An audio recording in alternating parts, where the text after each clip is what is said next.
Hi Chefeteers, I'm Chef Nakia and I want you to be more confident in the kitchen. So this week I'm going to teach you some random hacks that you can take from the professional kitchen into your kitchen at home that will help you be more confident in the kitchen. Some tips and tricks to help you cook more cleanly with either less cleanup afterwards or less dishes to do. A few ways to help you cook a little more quickly.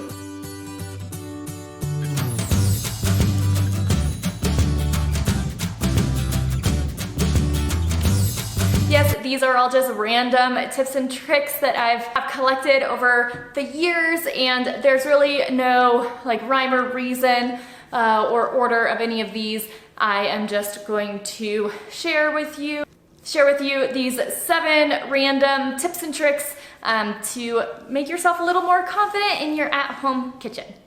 All right, so these 7 tips and tricks from a professional chef to help you at your kitchen and home are really just fun little ways to help you have a little bit more fun and be a little more confident in your kitchen at home. So number 1 will help you keep your countertops a little bit cleaner, along with maybe your stovetop and the bottoms of your pans. And this trick is that whenever you are pouring something, you're gonna see the liquid dripping from here. And if you raise the pan back up like this, then that's gonna drip down the side, and you may put it back on the stove, and then that little bit of food might get burnt onto your stove, or if you put it on the countertop, then that's gonna stick on the countertop. So when you are pouring something, once it's mostly all out, you don't wanna do this with a full pan. Once it's mostly all out, instead of going this way, you are gonna go this way, and you are just gonna let that pan roll in your hand and come right back up. And because of centrifugal force, that little drip of food is gonna wanna come back into the pan instead of running down the side. Super simple and pretty minimal trick, but it's also kind of a fun party trick. And whenever someone sees you do that, they're probably gonna be like, whoa, I didn't know you were that good of a cook.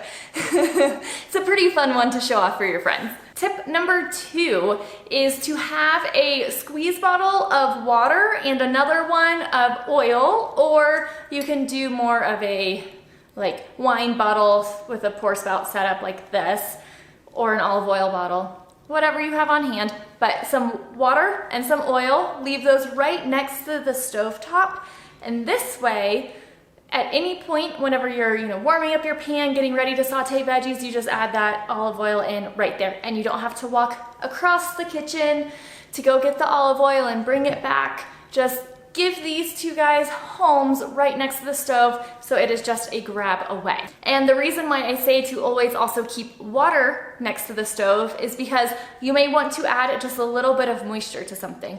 You may be cooking something on the stove and you think, oh, it's getting a little dry, maybe I'm expecting whatever is on the pan to start burning here pretty soon.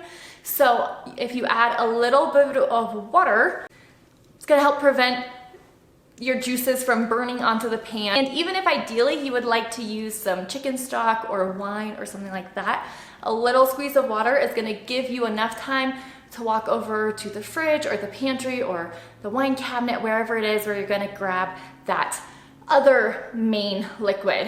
So water and oil at the side of the stove will allow you to very quickly make those small adjustments as you are cooking something on the stove and you see, ooh, that needs a little extra oil, ooh, that needs a little extra moisture, and these are totally safe to keep at room temperature. You could keep a bottle kind of like this in the refrigerator with veggie stock or chicken stock, whatever stock you use the most often, and that way you can grab it out of the fridge and use it that way. However, most veggie stock, chicken stock is not gonna last very long on the countertop. So that's why I still would recommend that you at least have the water right there next to you. The other nice thing about a squeeze bottle, pour spout situation is it's very easy to eyeball and control how much liquid you're adding. It's way easier to just put a splash with this than with a full cup of water. Speaking of deglazing your pan, anytime that you are sauteing meat especially, but really any sort of flavorful type stovetop dish, I recommend after you take the food out, you deglaze that pan, and you can do that with water, stock, wine, juice, and you really, probably need between 1/4 cup and maybe 3/4 of a cup. But deglaze that pan, that way you can pick up all of that delicious flavor that is still on there. And then if you have leftovers, you can pour that onto your leftover food and allow those flavors to soak in overnight. Whenever you're waiting to eat them again tomorrow, that is helping you maintain nice moist food, and you get the added benefit of the extra flavor in there. Not deglazing your pan is kind of like just throwing away a bunch of bonus hard work. So instead, capture that by deglazing your pan and then save that. Now, of course, if the food should have a crunchy texture, you're not going to want to pour that liquid over and save that component. But any foods, again, especially meats where the juicier the better, you can use that deglazed liquid on that food for leftovers. And that really segues perfectly into the next point, which is reheating your leftovers with some extra moisture. So if you deglazed your pan and you saved your leftovers with that, then that's great. You're right there, you're ready to reheat it with that moisture. If you did not do that, or maybe you cooked your food in a way where you did not have anything to deglaze, then you can use, again, water, stock, wine, or juice to add to your food when you reheat it. This works well if you are reheating something in the microwave or on the stove. Microwaves work by heating the water molecules in your food. Therefore, the more moisture that is in and around your food, the more likely that you are going to be able to reheat that food at a more even pace. You know how a lot of times if you put something in the microwave and you set it for a minute, you take it out, there might be a couple pockets that are steaming hot and a couple that seem as though they haven't interacted with any heat at all. Well, the water molecules in your food, they are going to help pass that heat back and forth throughout the food to warm it. But if you don't have much moisture, then there's not, much available there to be moving the heat around. So that is why if you add some extra moisture with your food before microwaving it, then there are more water molecules there to capture that heat, get hot, and then transfer it to the food surrounding it. And that's why you are going to have a more evenly heated food with more moisture in the microwave. Now on the stove, it really works by just helping you so that you don't end up burning that food on the bottom of the sauce pot or saute pan. Also, as you heat food, the water is going to evaporate, right? It's going to warm up and evaporate. And so if you are adding more moisture in, then it's okay that there is some of that moisture loss and you aren't going to end up with like dry food. Once again, if you want super crispy food, like if you're reheating pizza, that's when I would recommend doing that in the oven or like a toaster oven type situation. You want dry heat, warming that up and allowing that like crispy crust to get nice and crispy again. So this tip about adding more moisture to your food when you reheat it really focuses on the microwave and the stove.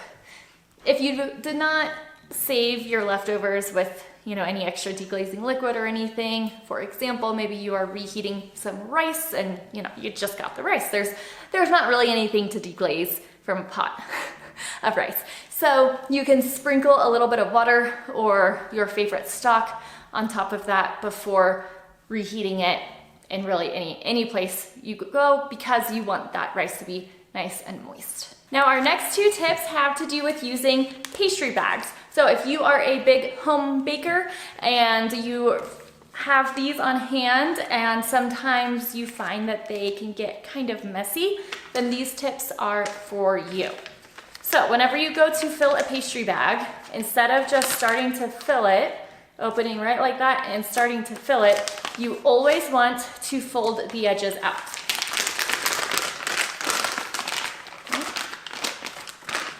This is kind of twofold because it protects your hand from getting super messy, and whenever you are adding stuff in, it's going to inevitably, catch around the side here, and it may drip a little bit. And so once you're done filling it and you wrap it back up, then this should be nice and clean. And if this stays nice and clean, then your hands are going to be able to be nice and clean as you start to use it.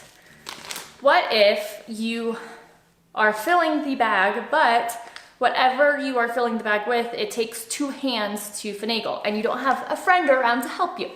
Well, you can always take a glass and put the pastry bag in and then fold the pastry bag around the glass, and then the glass will support the pastry bag as you're adding to it. You just set it right there on the table and you can use both hands. Same idea. Once it is full, you can take it out, close it up, and you're ready to go. Now, what about whenever this bag, you've been using it and there's a little bit, not much, but just a little bit clinging to all of the sides of the bag? This is your bowl scraper friend. These are just like these flexible, plastic, lovely tools. And what you'll do is set your pastry bag flat on your work surface, and then starting from the edge and moving towards the tip, you can press this against the table, and that will help scoot all of your product down closer to the end of the bag. And you're just gonna do that all the way around. And if you really don't have much, maybe you'll do it one more time in the middle there. And then you can grip it a lot better, closer to where you are piping, and have way more control over your piping bag. And that is really the benefit in using a piping bag, is with a piping bag, you are able to very delicately, with a lot of precision and control, place sauces, frostings, softer mixtures that you may not want to just scoop and plop somewhere. You may want to create a design or just have a lot of control over where that is going to go.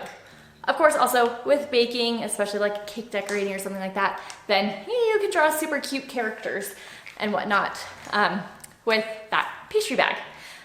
Also, the bag and the glass trick, it works if you already have a piping tip in the bottom of your bag, especially if you are filling the bag with something that is viscous enough where it's gonna wanna run out of your bag because of the size of hole that you have cut. You can always flip that tip over against itself and then put it in the cup, and the weight of itself is going to help so that that mixture is not running out and just filling the glass. Also, if that is something that you are experiencing and you really don't want that, and try using a smaller tip or cutting the bag a lot smaller, and that can help.